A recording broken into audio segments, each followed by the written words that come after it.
आत्मा की शांति की दुआ जरूर कीजिएगा। फिर एक बेटी ने अपनी जान गंवाई है और परिवार द्वारा जो है वो ये लड़की वाला परिवार है, इनका आरोप जो है कि लड़के वालों पे आरोप जो है वो लगा मतलब की होया कुड़ी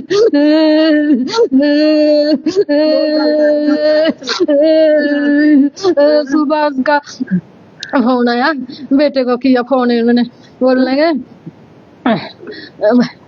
आप जल्दी घर आओ, घर में किसी को नहीं बताना। तो आधे घंटे के पहले पहले आओ। बेटे ने पूछा वो करो, बताओ तो सिर्फ काम किया है। पहले नहीं बताना नहीं है, आप सीधे घर में आ जाओ। तो फिर बेचारा फिर गया, फिर आगे गया तो उसने ये वही खबर है जिससे कुछ दिन पहले आप लोगों ने देखा था, जहां बताया जा रहा था एक स्कूल की टीचर जो है उसकी जान चली गई। जान जाने के कारण क्या है, परिवार द्वारा गंभीर आरोप जो है वो लगाए जा रहे हैं। क्या लगता है जिस तरह से आपकी बहन की जान गई है, जो बताया गया है कि उसने खुद जान दिया, ये क्या पूरा मामला हुआ? सर, जान बंदा देता है जब उसका कोई बस नहीं चलता है, जब उसके सारे दरवाजे बंद हो जाते हैं, जब वो लास्ट, हर इंसान के लिए सर जान देना इज द लास्ट ऑप्शन। ठीक है, हम जैसे इन्होंने कहा कि जी उन्होंने सुसाइड किया, ठीक है 2 मिनट के लिए मान लेते हैं सुसाइड किया। क्या वजह थी? मेरी 2 दिन पहले तक सर बात हुई, वो कह रही थी 8 तारीख को छुट्टियां पड़नी है, मैं बच्चे को लेकर 9-10 को आ जाऊंगी घर पे। जब वो 9-10 तारीख को घर पे आ रही थी, मेरे साथ बात हुई, मेरे 1 दिन के बाद मेरी वाइफ से बात हुई। तो बिटवीन 2 दिन के बीच में ऐसा क्या हो गया कि उसको लटकने की जरूरत पड़ गई? इन केस अगर लटक गई, चलो ठीक है, हम मानते हैं किसी वजह से कुछ भी हुआ होगा, वो लटक गई। अगर वो लटक गई, आपको अपनी इज्जत ज्यादा प्यारी थी कि आपको अपने 2 छोटे बच्चों की माँ ज्यादा प्यारी थी? आपकी इज्जत ज्यादा बढ़ के है या हमारी बेटी गई वो ज्यादा बढ़ के थी? मुझे घर पे बुला के ये कंपेल करते हैं कि जी बेटी हमारी, बच्चे खज्जल हो गए जी, हमारा ये हो गया जी, हमारा वो हो गया। तो अब अगर सबको ये पता चला कि लड़की ने सुसाइड किया है तो बेइज्जती होगी, आपकी भी बेइज्जती होगी, हमारी भी बेइज्जती होगी, लास्ट 2 दिन खज्जल होती रहेगी, वो करेंगे, वो उधर करेंगे। तो आप एक काम करो कि हम इसको ये डिक्लेयर कर देते हैं, लड़की को रात को अटैक हुआ और ये सोए हुए सोई गई। मेरे को सर इन्होंने, ये लड़के वालों ने आपसे कहा, आपको अकेले बुलाया? मुझे अकेले बुलाया घर पे। मैं आपको पूरी स्टोरी सुनाता हूँ। मैं रात को, सैटरडे था, सैटरडे को हम, वैसे ही संडे एक ऑफ होता है प्राइवेट सेक्टर में, आपको पता ही है जैसे। तो हम रात को लेट सोए, तो मैं सुबह 5:30 पौने 6 का टाइम था, मुझे आई एक कॉल जीजू के भाई की, जबकि उनकी मुझे कॉल कभी नहीं आई थी आज तक, बिना कोई फंक्शन वंक्शन के मुझे उनकी कॉल कभी नहीं आई थी। मुझे उनकी 2 कॉल्स आई, मैं सोया था, मैंने फोन देखा पर मैंने नहीं उठाया। फिर मेरे दिमाग में स्ट्राइक हुआ कि इसकी मुझे कभी कॉल आई नहीं है, तो कोई बात हुई होगी। मैंने वापस फिर मैंने इनको बैक कॉल करी, तो मुझे बोलते हैं कि भैया आपसे ना एक बात करनी है, मुझे कोई और दिख नहीं रहा बात करने के लिए, तो आप एक काम करो, मेरे ना घर पे आ जाओ। मैं कहा भैया यार क्या बात हुई है, आप डरा रहे हो ऐसे, मैं डर रहा हूँ कि क्या बात हुई है, इतना अर्जेंट क्या हो गया, सुबह सुबह संडे का टाइम, छुट्टी का दिन, ऐसा क्या अर्जेंट हो गया? कहते नहीं भैया तो साहूकार, तो फिर तो मैं सुनाना। मैं भी डर गया, मम्मी को मैंने बताया, ये भी बोलते ये क्या बात हुई, ऐसे कभी आज? मैं यार ऐसी सी बात है। कहते हैं कि आप एक काम करो, आप ना दीदी को फोन करो। वाइफ ने बोला कि आप दीदी को फोन करो। फिर मैंने बोला अगर दीदी को फोन किया, मत उनका कोई घर का कोई फैमिली मैटर हो, तो भैया बोल रहे हो कि चलो लड़कों वाली बात है, तो चलो मतलब फैमिली को क्यों डिस्टर्ब करना है, तो ऐसे बाहर बाहर से सुलझा देते हैं। तो वाइफ कहती नहीं, मैं उस वे में नहीं करती, मैं जस्ट ऐसे पूछती हूँ कि भाई दीदी आज संडे है तो आपने आ जाओ घर पे, आज छुट्टी का दिन है। तो इन्होंने फोन किया दीदी को, तो दीदी का फोन भी उठाया जीजू ने बात करी, इसने बोला नमस्ते सब किया, तो उसके बाद बोला कि जीजू परेशान लग रहे हो। कहते नहीं 1 मिनट, छोटू ही मेरे लिए बोला कि उससे बात करवाओ। मैंने बात करी, कहते उन्होंने मेरे को भी सेम बोला कि आधे घंटे च तू घर आई आ, ते कोई काम है बड़ा जरूरी, तो आधे घंटे च घर आई आ। मैं वापस जैसे हाल में था, सुबह सुबह मैं वैसे ही निकल गया फटाफट की बाइक स्टार्ट करी चले गया। वहां पहुंचा, आगे मैंने पूछा, कहते घर पे किसी को नहीं बताना, अकेले आना, वरना लड़के वालों ने कहा घर पे नहीं बताना किसी को, वो परेशान होंगे, तो तू अकेले आ जा। तो फिर उसके बाद मैं फटाफट से निकल गया। आगे मैं गया तो उनके घर पे एज इट इज जैसे सुबह का माहौल, सब शांति, सब वैसा था। मैं गया अंदर, मैं मासी बात क्या हुई है, तो मेरे को उन्होंने बैठाया सोफे वाले रूम में। कहते कल ये स्कूल से आई, सब अपना खाना वाना खाया, बच्चों को खाना खिलाया, तो कपड़े धोए, कपड़े सुखाने के लिए छत पे रखे, तो रात को फिर 10 बजे कपड़े उठा दिए, बच्चे को दूध के लिए पिलाया, दूध वगैरह पिलाया। तो सब दीदी को ढूंढ रहे हैं कि दीदी कहाँ है, आशु दीदी से मिलता हूँ, इनको देखने भी नहीं दिया, सीधे दूसरे रूम में ले गए कि चलो पहले आपसे बात करनी है। पहले दिखाया नहीं मुझे पहले बात करने, ये स्टोरी बता रहे थे कि कहते फिर हम रात को सोने चले गए। 10 बजे हम सोने, इसको काके को दूध वगैरह इसने पिलाया तो हम सोने लग गए। कहते 11:30 12 हुए, तो ये कहती मैंने अंदर सोना है। तो हमने कहा ठीक है, तूने अंदर सोना है तो अंदर सो जा। कहती ये अपने रूम में चले गई, हम बाहर सोए रहे। तो जबकि सर उसके रूम में एसी नहीं है, बाकी जो सब जो 2 भाई हैं उनके दोनों की जॉइंट फैमिली है उनकी, तो उन दोनों के रूम में एसी भी है, पर वो बाहर सो रहे थे। हमारी बहन के रूम में एसी नहीं था, जीजू बाहर सो रहे हैं, बच्चे बाहर सो रहे हैं। उनका छोटा बच्चा बाथरूम भी करने नहीं जाता मम्मी के बिना, और ना उसकी मम्मी कहीं उसको छोड़ के जाती है। वो अंदर सोने चली गई, बच्चे बाहर सो रहे हैं, फैमिली एज इट इज बाहर सो रही है। और फैमिली सर ये हमारा गेट है ना जो, ये फिर भी दूर है, उनकी लॉबी और बाहर में ना इतना डिफरेंस नहीं है। अच्छा, कहते फिर जब सुबह हुई तो हम जब सब अपने अपने रूम में जाने लगे, तो सुनील गया अंदर, तो इसने देखा लड़की हैंग कर गई है। तो आप वहां पे बैठे हुए हो, डेड बॉडी अंदर पड़ी है, कोई रोना नहीं, कोई शोर नहीं, कोई कुछ नहीं, आपको अंदर भी कोई शोर नहीं था, कोई आपको बता रहे। मुझे जब इन्होंने खुद देखा, पहले मैं कंप्लीट कर लेता हूँ। तो मैंने कहा, कहते ना फाल मैं फाल आई लिया जीजू, क्या कर रहे हो, कैसे बोल रहे हो फाल आई लिया? मैं नॉर्मल बैठे हुए हैं, कोई कुछ नहीं। मेरे को तब तक कहानी बता रहे हैं को एज इट इज, जैसे मैं आपको अभी बता रहा हूँ ऐसे वो मुझे बता रहे हैं, ठीक है। कोई मतलब जब तक मैं गया, मासी आए बाहर, बड़े फर्स्ट क्लास, जैसे मेरे से वो स्माइल करके मिले, अंदर के वैसे मिले। तो जब वहां पे थे, फिर मैं उठा, मैं कुदर है, कहते वो दूसरे रूम में। जब मैं उसके रूम में गया तो उन्होंने नीचे गद्दा डाल के उसको नीचे लिटाया था। अगर उसने हैंग किया था, अगर वो मर गई थी, अगर उसने सुसाइड किया था, सर हम भी सोशल मीडिया से टच रहे। वहाँ पे तो पुलिस होनी चाहिए थी, जो पुलिस नीचे उतारती है।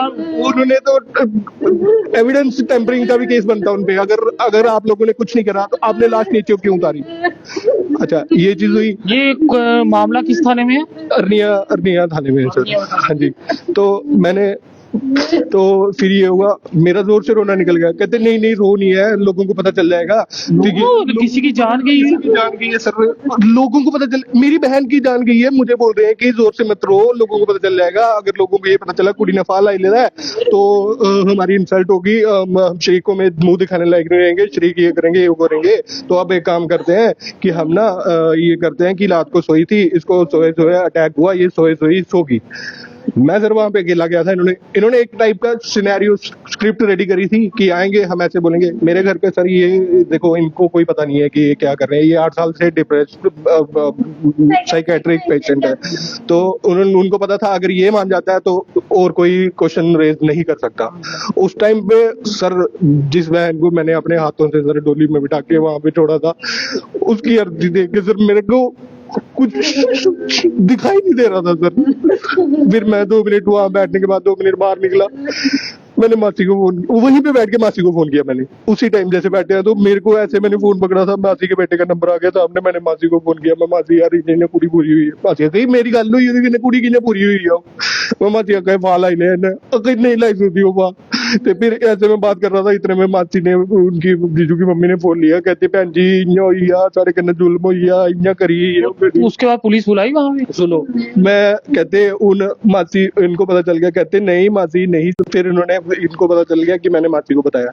ये बोलते मासी को कि भैन जी उन्हीं हुई आ, उन्हीं करके तुंदी भी बेचती है, साड़ी भी बेचती है, लास्ट 2 दिन खज्जल होंदी रहोगी, इं होंदे रहो ना। तो एक काम करने उन लोगों ये सुनाने कि बेचारी सुती सही ऑन स्पॉट। सर जब जब किसी को बंदे को कुछ समझ ना आए, बंदे को लगता है जो हो रहा है वही वही सही है। मासी ने बोला हाँ जी ठीक है कोई गल नहीं भैन जी, जो हुई है कुड़ी से बात आनी नहीं। जैसे उनको ये पता चला कि इनकी फैमिली एक्सेप्ट कर रही है कि हाँ भाई हमने इनको बताया कि ऐसे हम कह रहे हैं कि इनको अटैक हुआ, अटैक होकर सोए सोगी, जैसे मैंने बोला इतने में उनकी मम्मी बोलती कि उन रोई लो, उन जोरी जोरी रो। फिर वो घर वाले सब खिड़कियों कहा वगैरह उन्होंने कि जोर जोर से हाँ, रो? कहते हैं ऊन रोई लाओ, तो कहते हैं ऊन रोई लाओ। जब वो रोने लगे सर मैं बाहर निकला, मेरा दिमाग 2 मिनट तक सुन्न हो गया। फिर मैंने कहा कि मैं ना 1 मिनट घर वालों को लेके आता हूँ। मैं घर पे आया सर, इनकी भी हालत खराब थी। मैं इतनी दूर से कैसे बाइक में चल के आया मैं जानता हूँ। फिर मैंने साथ वाले अंकल को फोन किया, इनसे बात मैं कर नहीं सकता था। फिर उन्होंने कहा कि ये अकेले की बात नहीं है, तू लंबड़ अंकल को भी फोन कर। फिर मैंने लंबड़ अंकल को, पंचा हमारे, इनको फोन किया मैंने। फिर ये हमारे जेपी सिंह सर हैं, ये हमारे पड़ोस में है। फिर मैंने इनको बोला कि मैं सर ऐसी ऐसी बात हुई है। कहता ऐसे कैसे बाल गाली, कहता उन्होंने पुलिस में रिपोर्ट। मैं सर उन्होंने वो तो इसको नजरअंदाज कर रहे हैं वो पोस्टमार्टम हुआ? सर। फिर मैंने जेपी सर को भैया, फिर जेपी सर ने अरनिया थाना में फोन किया, फिर उन्होंने पुलिस भेजी। अच्छा, यहाँ से फोन गया तब पुलिस गई है? पुलिस गई, उन्होंने बताया ही नहीं सर किसी को। उन्होंने इनफैक्ट हॉस्पिटल तक लेकर नहीं गए वो। फिर दिलावर सर है, दिलावर सर ने वहां से पुलिस भेजी। फिर उन्होंने वो उनको लाश नहीं देखने दे रहे थे, फिर उन्होंने लेडीज पुलिस भेजी। फिर फिर उन्होंने अपने एसआई हरजिंदर सिंह को भेजा।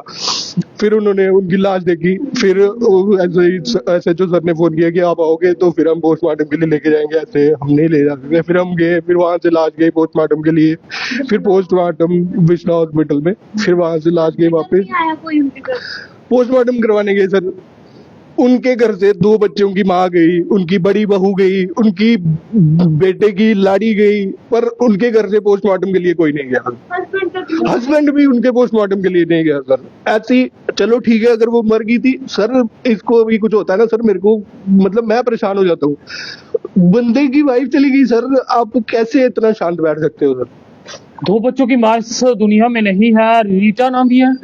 रीटा जी जो है इस दुनिया में नहीं है। 2 बच्चे हैं, एक 3 साल का बेटा, एक 5 साल का बेटा। और जिस तरह की कहानी ये सुना रहे हैं, ये तो रोंगटे खड़े कर देने वाली कहानी है। और यहाँ पुलिस का रोल जो है बहुत ज्यादा अहम रहता है। आप क्या लगते हो उसके? सिस्टर लगती है उनकी। आपसे कोई बात, कोई तंगी, कोई लड़ाई, कोई झगड़ा? सर करती थी वो बात, वो कहती थी, लेकिन वो कहती थी मेरे घर की बात है मैं संभाल लूंगी। सर वो बहुत शरीफ लड़की थी सर, वो घर तोड़ने वाली नहीं थी। लड़कियां करती है ना, कोई भी बात होती ससुराल में उठा के मायके में बताई, चुगली की। सर वो ऐसी लड़की नहीं थी सर, सबको जोड़ के रखने वाली लड़की थी वो अपना माइंड डाइवर्ट करने के लिए उसने स्कूल ज्वाइन किया। मेरे को कहती मैं अगले हफ्ते घर पे बच्चे बुला के ट्यूशन स्टार्ट करूंगी। मैंने कहा आप परेशान हो, बताया करो यार, हम कोई सोल्यूशन। कहती नहीं मैं समझदार हूँ, मैं खुद कर लूंगी। मतलब उसको था कि बात नहीं करनी। पुलिस को क्या कहा आपने? पुलिस को कोई रिटर्न कंप्लेंट दी आपने? सर उन्होंने चार्जशीट उसी टाइम बना ली थी। अब रिटर्न हम कल भी गए थे वहाँ पे, तो एसएचओ सर ने बोला कि कंप्लेंट रजिस्टर्ड हो गई है, पर अभी जो रिटर्न पूरे बयान है वो पोस्टमार्टम की रिपोर्ट आने के बाद से। तो इस तरह का ये तो शुरुआत में इतना संदिग्ध था कि जिस तरह से उन्होंने बॉडी को अंदर रखा हुआ था, जबकि ऐसा मौका हो तो तुरंत पुलिस को संपर्क करना। फिर भी मेरा घर मेरी दीदी के घर से 1 घंटे के डिस्टेंस पे है और उनके घर से थाना 5 मिनट के डिस्टेंस पे है। मेरा वहां जाना अर्जेंट था पहले कि पुलिस को वहां आना अर्जेंट था सर। बेइज्जती जिंदे बंदे की होती है सर। जो बंदा अब मुझे बताओ आप, मैं अगर ऐसे बोल देता हाँ भाई मेरी बहन लटक के अटैक आके मर गई है तो ठीक है आप संस्कार कर दो, क्या मैं पूरी उम्र सर मैं सो पाता उसको, मतलब ऐसे करके मैं सो पाता अगर वो खुद मरी है? कभी बहन ने कहा कि मुझे कोई तंग करता है? सर देखो हमारी बहन थी ना जो सर, वो थी सेंसिटिव केस। वो हमारे घर पे भी जब परेशान होती थी ना, वो उसका हल खुद ही ढूंढती थी और खुद ही वो करती थी। हमें अब वहां जाके ना, अगर हमें वो कोई परेशानी बताती है ना, वो साथ में ये बोलती है कि प्लीज मेरे घर पे बात मत करना, मेरी मम्मी बोलेगी तूने घर की बात बाहर करी है, ऐसे बेइज्जती होती है। मतलब वो बेइज्जती से सर इतनी डरती थी वो, ठीक है। और ये पुलिस से भी अपील रहेगी इस मामले की तह तक जाया जाए। जिस तरह से अगर इस लड़की पक्ष की बात माने तो ये शुरुआत से ही बातें जो है वो संदिग्ध लग रही हैं। आखिर किस तरह से हो सकता है कि एक बेटी जिसने अपनी जान गंवा दी हो, फंदे से लटकी हो, उसका शव जो है घंटों घर में पड़ा रहे और पुलिस को इत्तला ना की गई हो, और ये इंतजार किया जाए कि जब तक घर से भाई आया उसके बाद इस बात को दबाने की कोशिश की गई हो। मैं पूरी अपील जो है वो पुलिस से रहेगी कि पुलिस जो है इस मामले में पूर्ण रूप से जांच करे। आप उसके भाभी थे, भाभी और ननद का रिश्ता जो है वो काफी करीब का होता है, तो क्या कुछ बात करती थी आपसे? सर बात करती थी। अब झगड़ा किसके घर पे नहीं होता, हमारे घर पे भी होता है, बट फिर भी मतलब कभी उसने ऐसा नहीं बोला। मैं जितनी बार पूछती थी दीदी ठीक हो, मतलब ऐसे बातें बताती थी कि हाँ मैं परेशान हूँ। जॉइंट फैमिली थी ना, और खासकर सर जब से मतलब उसकी तीसरी देवरानी आई थी ना, वो कुछ ज्यादा ही वो हो गई थी, इसलिए उन्होंने ना साइड मारने के लिए ना स्कूल ज्वाइन कर लिया था। अच्छी थी सर, इतनी पढ़ी लिखी लड़की है जिसके 2 बच्चे हैं। उसको यहाँ तो ना अगर उसको मायके से परेशानी थी या कुछ है सर, ऐसी कोई बात ही नहीं है उसकी। क्यों सुसाइड करेगी जो लड़की खुद मतलब बच्चों को टीचिंग कर। आपको क्या लगता है किस पे शक जा रहा है? सर शक अब जैसे ये बात बता रहे हैं, मेरे को तो सर यही से शक हुआ कि इन्होंने बाई को क्यों बुलाया सुबह। अगर हमारी बेटी मर गई थी तो आप हमें कॉल करते ना, रात को क्यों नहीं की। और सबसे बड़ी बात है सर, ये लोग बोल रहे कि हम बाहर सोते हैं, जिसके रूम में एसी लगे हुए हैं वो बंदा बाहर क्यों सोएगा सर? बताइए। कौन सा बंदा जो है सुसाइड कर रहा है, वो डोर खुला छोड़ के सुसाइड कर रहा है? वो नहीं कर सकती सर सुसाइड। आप बोल रहे किस पे शक है, किस पे नहीं है, सबने मिलके मारा है उसको सर। कौन सी बहन, कौन सी लड़की डोर खुला छोड़ के, और उनका इतना बड़ा घर भी नहीं था कि इधर कोई बंदा फांसी लगाता। क्या वो तड़पता नहीं है? क्या वो तड़पेगा नहीं? दरवाजे खुले थे, कोई दरवाजा खुला सर, कोई दरवाजा नहीं बंद, कोई लॉक नहीं, सुबह गए कोई लॉक टूटा नहीं है। जैसे ये गद्दा पड़ा है ऐसे गद्दे के ऊपर लेटी है। तुम्हारे घर पे कोई बंदा फांसी लटक गया, तुम उसको हाथ लगाते 100 बार सोचोगे कि कहीं हमारा हाथ ना आ जाए। एक एविडेंस नाम की चीज होती है कि हम पुलिस को बुलाएं, हम सबको बुलाएं कि देखो इसने खुद ऐसा किया। तुमको किसने बोला खुद उसको नीचे उतारो? आज के टाइम में सर जैसे जैसे सबको पता है कि एक सबूत मिटाने की भी कोशिश करना भी एक जुर्म है, ठीक है? ये तो हर छोटे बच्चे को पता है। अगर उसने ऐसा करा था, अगर आपने मुझे आपने क्यों उतारी? अगर ऐसा था तो आपने कैसे इतनी हिम्मत? सर देखो हमारे घर का कोई जीव, मैं आप यकीन मानोगे मेरी बहन थी, मैं उसको टच नहीं कर पाया सर। कैसे इतनी हिम्मत पड़ती है कि कोई किसी को लड़के को नीचे गद्दे के ऊपर लिटा दे और बाद में बोले कि सोई हुई सोगी सर।